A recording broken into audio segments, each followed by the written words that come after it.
I just want to pick up on something you said a little earlier about being moved in Donald Trump's speech. And I agree. I was deeply moved listening to Donald Trump honouring Charlie Kirk. We, of course, saw Erica Kirk, his widow, there. Donald Trump was calling out political violence. He also honoured Iryna Zarutska, the young woman who was murdered on a train in Charlotte. Let's just take a look. So last year, Charlie was violently murdered by an assassin and martyred. Really martyred for his beliefs. His wonderful wife, Erica, is with us tonight. Erica, please stand.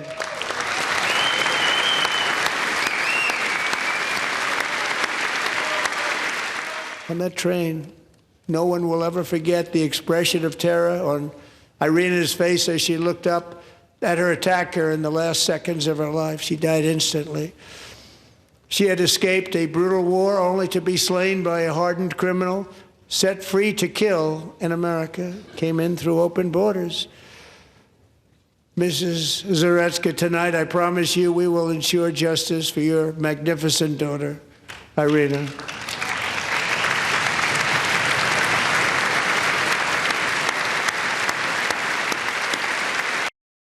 That was just such a powerful moment. It's really hard not to be moved by something like that. It gives me goosebumps. Yet some Democrats refuse to stand for Iryna Zarutska's grieving parents there, which says so much.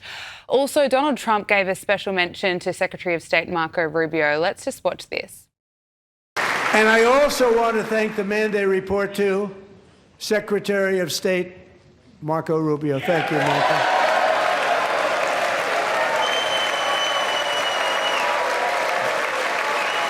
People like you.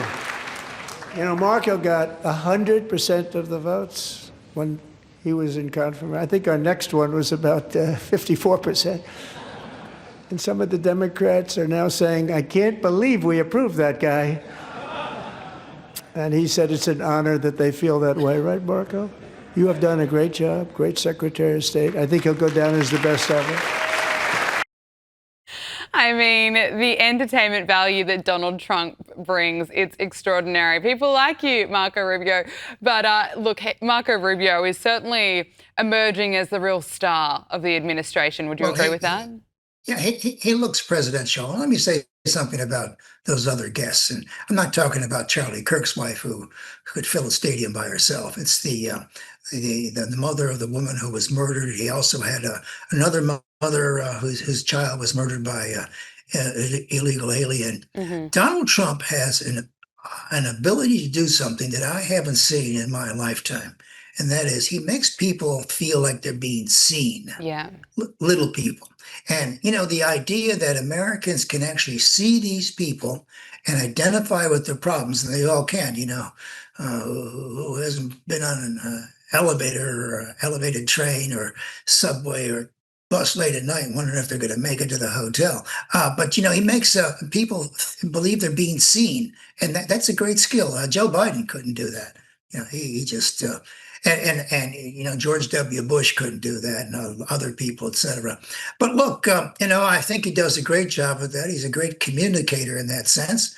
And, you know, he might be a little bit over the top, but, you know, American politics is a little bit over the top. And in terms of his patriotism, I mean, it's undiminished. And he likes the military, and he likes tariffs for the same reasons, Gabriella, and that is they don't talk back. They do what he wants them to do. He wants them to raise money, and he wants military solutions to diplomatic problems that are slipping away. Now, the big problem here, of course, is Iran. You know, do you pick a fight with a nation twice the size of Texas, the size of Europe, as a matter of fact? This isn't Maduro in Venezuela, or this isn't Cuba or Mexico. This is 92 million people. Many of whom would fight if you had foreign troops in the soil. And he's got a large, what he calls armada, and that's what it is, offshore in two different directions, which I understand over the weekend has cost $2.3 billion to keep in place for the last 30 days. That's a lot of money, Wow. You know, to scare the hell out of your enemy. Now, if I were the Iranians, I would have a real hard think about what to do next. Now, one of the famous fellows who was kidnapped in 1979, who was working with the State Department, said over the weekend that he thought that the Ayatollah and the leadership there would rather go down fighting than lose ignominiously. What he meant was, sometimes people just roll the dice. Well, Donald Trump's prepared to do that. The trouble is that the American forces could do this, could pummel Iran for about, say 2 weeks before they run out of Tomahawk cruise missiles. They have 800 nearby. And you can't beat a nation with Tomahawk cruise missiles. If you're actually going to go to war with somebody, you have to put in foot soldiers. You can't defeat anybody unless you put soldiers on the ground. And America's not prepared to do that. But, Israel will be terribly affected if this happens, as well as America's friends and allies in the Middle East, if the Iranians can cause enough trouble. So the president has to think very carefully about what to do next. The trouble is he's on a roll. He was successful with Venezuela. He's done what he wanted to do in Mexico. He's got them to pay attention, and he beat the Iranians up pretty badly last year. But he was lucky they did not respond in kind.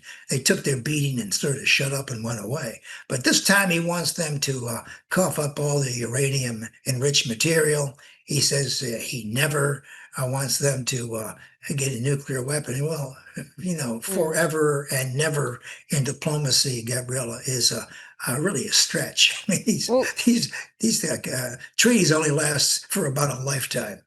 Let's listen to what he had to say about Iran. He certainly laid out his case for a possible attack on Iran during his State of the Union speech to Congress, saying that he would not allow the world's biggest sponsor of terrorism to have nuclear weapons. My preference is to solve this problem through diplomacy.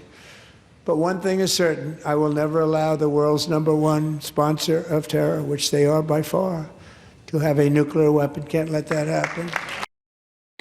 Also in news today, the Australian government is urging the families of diplomats to leave Israel and Lebanon amid rising fears of military conflict between the US and Iran. So that certainly gives potentially an indication that a strike could be soon.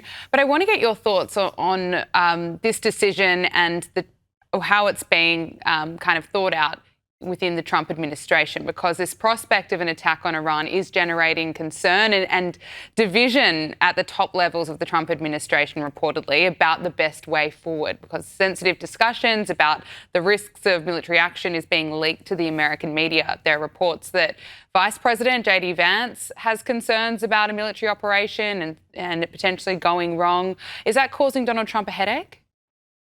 Not really. I mean, Trump's trying to put a positive spin on this. Gabrielle, I'll tell you that the worst kept secret in Washington, and that is America has been at war with Iran since 1979, since the Ayatollah's followers kidnapped those American citizens at the embassy in Tehran. Then we had, I think, a failed rescue attempt. We should have gone to war with them, crushed them. But we've allowed them to go on for 47 years. They are, he's right, the president's right. They are the world's #1 exporter of terrorism. They have funded Hamas and Hezbollah and the Houthis. They have killed Americans, but I'm sure Australians indirectly, as a matter of fact. These are people. These are the bad guys. Now, the Iranian people, the Persians who've been there for thousands of years, they're putting up with the mullahs because they seem to be the only people who can direct traffic and deliver the mail. So sometimes nations get stuck with governments they just do not want. And of course, we have, if the president's right, that the Iranians, the Iranian government, he said they have killed 38,000 protesters. I think he mentioned that phrase, he had that phrase in his speech. That's an enormous amount of people who protested. And I thought the president was going to use some of these forces a couple of weeks ago, or at least in January, when we had the first uprisings that we saw on television. Right now, it's going to be a little harder because the mullahs have cleaned up the streets. And of course, you got the Revolutionary Guard who cut on the mullahs for their paychecks. So you don't know which way that's going to go. But look, I think if he goes in, he's going to hit them very hard. He's not going to try to decapitate them. What he's going to try to do is break the place up. I mean, if you can't get the leadership, you break the place up, because there's always a new leader to take over in a place like that. But the thing is that the president realizes that if he's able to deliver a victory here, it might help everybody in mid-November. Now, keep in mind, you can win a war and lose the election. Don't ask me, ask Winston Churchill. He got turfed out before the Second World War was over, but after he'd won the war in Europe. George H.W. Bush got turfed out after he won the first Gulf War. Sometimes nations, they just don't put that much stock in foreign victories because they're worried about those other things we talked about: inflation, cost of living, and affordability. But the president, if he gets in, he's going to get in all the way. Now, this idea that you can get in and not expect to be hit back, I think is sort of a fantasy. That's what the Secretary of Defense or Secretary of War is worried about, is what happens when they hit back. And I'm sure the Israelis are very worried about this. I'm sure the so-called, is it Iron Dome, is that what they call it? It has to be replenished from time to time. They may not have enough to do that. And the Iranians have plenty of ballistic missiles, and then of course they don't have to have ICBMs. They just need short-range ballistic missiles to get where they want to go. So they can do a great deal of damage to America's allies in the area. And of course there are 30 to 40,000 Americans and their allies in the Middle East anyway. So they might want to hit pipelines in Saudi Arabia. So the price of gasoline and petrol goes up, and they might want to close the Strait of Hormuz. Then you got all hell to pay for it. So Trump has to be very careful here between the reality of what he's dealing with and the headiness of the success he's had. He's had enormous success so far. He certainly has. And he's got that military on side. We hear a lot of jumping up and down in the military, but those guys, they are four square behind this president because this president is four square behind them. And he's got unfinished business. Joe Siracusa, political analyst, thank you so much for joining us. Really appreciate all your insights and analysis. Thank you. Thank you.